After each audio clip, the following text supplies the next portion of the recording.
Okay guys, lesson 2.7, writing decimals as fractions. So the first vocabulary term that we need to remember is terminating decimal. Every terminating decimal can be written as a fraction. So if you have a terminating decimal, then we can easily write it as a fraction. Now, this does not apply for repeating decimals. This concept only applies for terminating decimals. There is a way to turn repeating decimals into fractions, but it's a more complex process. So right now we're only going to start with terminating decimals. Okay? So the process in Word says write the digits of the decimal in the numerator and use the place value of the last digit of the decimal to write the denominator. So if you notice here, the decimal we have is 0.3. The 3 is in the tenths place. So we can put that 3 as the numerator and the place value as the denominator. So it's a 3, so it's 3 over 10 because you have a 3 in the tenths place. All right, let's try some examples. A, write 0.28 as a fraction in simplest form. Now the key is you take the decimal number without the decimal. So 0.28 we'd write as 28. And the last digit, the 8, is in the hundredths place. So since it's in the hundredths place, we write 28 over 100. And then we can just simplify. You can divide the top and the bottom by 4 and get 7 over 25. All right, you see how that works? Let's try another one. 0.475 as a fraction in simplest form. So 0.475, if you imagine that number without the decimal, it would be 475. Then we look at the last digit, that's in the thousandths place. So that tells us what number is going to be our denominator. The thousandths place means that we're going to have 1,000 as our denominator.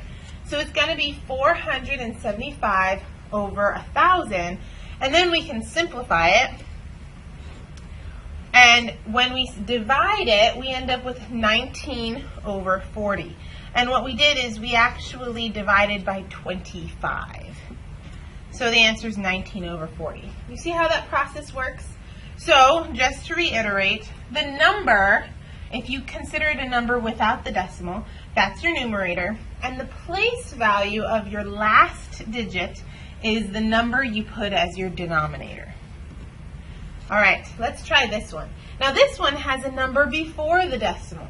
So there's a couple different ways you could do it. This is how the book does it. They consider this 3 plus 0.025. So you already know you're going to have a 3 as a whole number. So they separate it. And then they just write the 0.025 as a fraction. 25 over 1,000, and simplify to be 1 in 40, and then you just put it back together. 3, 1 over 40. The other process you could have done is taken the whole number, such as 3,025, and put it over 1,000. That would be the same thing, but if you notice right off the bat, there's 3 thousands in our numerator. So to make it a mixed number, we'd end up making it with 3 whole numbers, and then we're back to the problem that the book did. Then you can just simplify and get 3, 1 over 40. Okay, you get the same thing. You just choose which way is easiest for you. Okay? All right, word problem.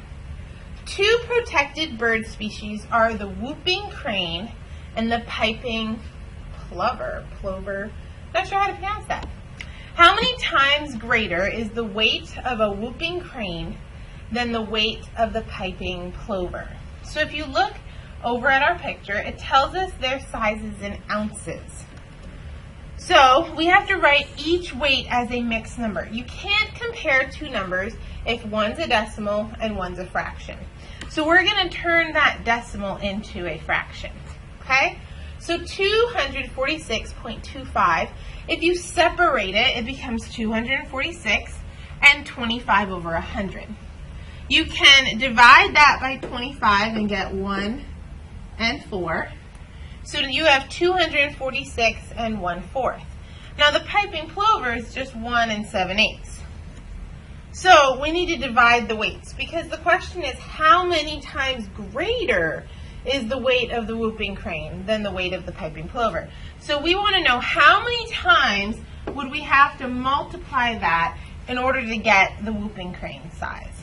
Okay? So we're going to take 246 and 1/4 and divide by 1 and 7/8. Now the book estimates just so we can have an approximate.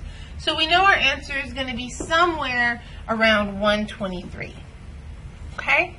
So we're going to take 246 and 1/4 divided by 1 and 7/8. Now remember in the last couple lessons we've learned how to do this. First you have to make it improper, which is what they did here. And then we're going to keep, change, flip. Okay? Then we're going to divide diagonally. So this will become a 1.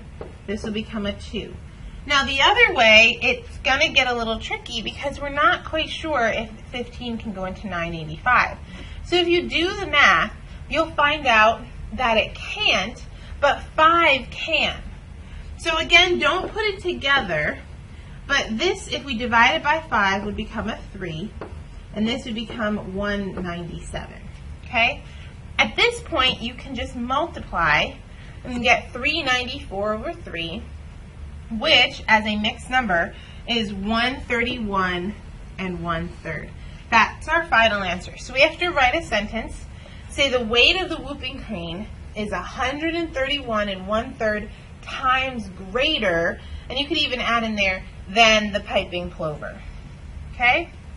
And if you see 131 and 1/3 is somewhat close to 123, so the estimate was approximate, but our answer is probably much closer. Okay?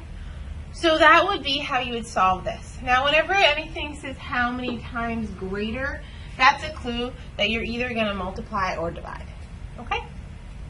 All right. That's the end of this lesson. Please take your time and do your worksheet as well as you can, and let me know if you have any questions.